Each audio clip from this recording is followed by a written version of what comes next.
Hello， 大家好，欢迎观看老爸的时光。今天咱分享一个红豆酥，也是之前一位粉丝朋友问过的，排队了好长时间才买上，问能不能教给大家来做。老爷子研究了一下，确实非常的好吃，材料也不是很多，产量也高，比较适合节假日来招待客人。这不马上就要到元旦了嘛，那今天咱就把这款红豆酥的制作方法分享给大家。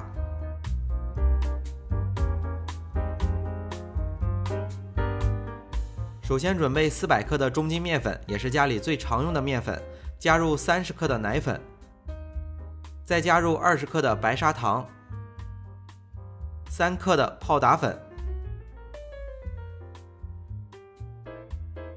简单的搅拌下之后，加入240克左右的水，最后加入30克的黄油，然后和成一个面团。面团成型以后，和面盆中不好用力，直接拿出来在案板上再揉。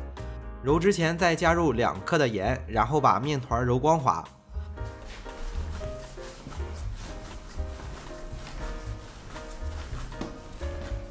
面团揉光滑以后，就放回到和面盆中，盖上盖子或者是包起来，再松弛30分钟。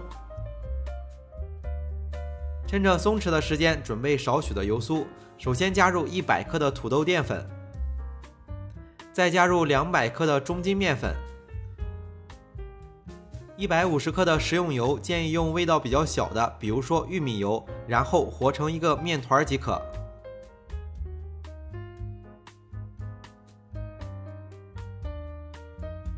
这款糕点也是起酥类的糕点，所以准备的材料和苏式糕点差不多。油酥准备好后就放在一旁备用。面团松弛好之后，就开始来制作，不用再揉面了，直接分成2个面团，油酥也分成2份。接着就取来一个大擀面杖，把面皮简单的擀一下，把面皮擀到正好能包进去一块油酥就行。包进去油酥之后，就把包口捏紧实，后面就开酥了，反正面都撒上干面粉防粘，包口朝下，直接擀成一张大面皮。为了防止破酥，用轻压轻擀的方式处理。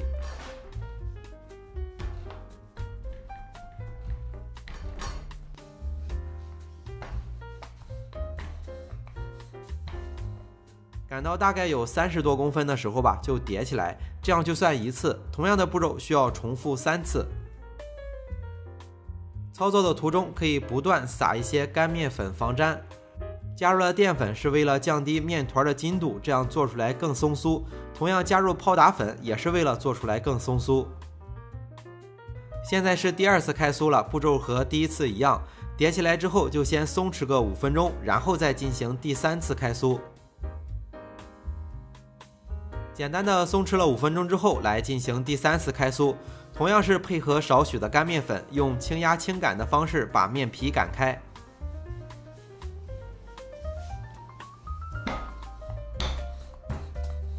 第3次擀的就稍微大了一点，目测长有40公分，宽25公分左右。擀好之后取来少许的蜜红豆，可以在超市买到现成的比较方便。如果想自己做，可以参考之前分享的豆沙包的视频。红豆可以多放一点，做出来特别的香。把红豆铺在面皮上，只铺2/3就行，然后用工具把红豆抹平。铺好之后就把面皮叠起来，先叠1层，用擀面杖轻压一下，把红豆压得更紧实。整体叠起来之后，处理一下散落的红豆，最后把面皮擀开一点，但不用擀得太大。目测最后擀到25公分乘15公分左右就行了。接着处理一下边角，切掉少许的面皮。最后切成小块，横着切2刀，竖着切4刀，一共是切出来15块。切好之后刷上一层蛋黄液，撒上少许的白芝麻进行装饰。现在就可以送入烤箱了，烤箱记得提前升温。烤箱的温度设定是把上火预热到160度，下火160度，放在烤箱的中层烤25分钟左右，看成色取出。烤好之后放凉，特别的好吃。这种大包酥的做法做出来还不易掉皮。这款红豆酥产量特别的高，而且味道也好吃，特别适合节日待客。为了方便大家去记视频中所需要的材料，视频下方的备注栏或留言区有文字版的配料，有问题可以在留言区留言。大家如果喜欢老爸做的美食，可以帮忙关注点个赞，谢谢大家。那今天的这期视频到这里也就结束了，也祝大家生活愉快。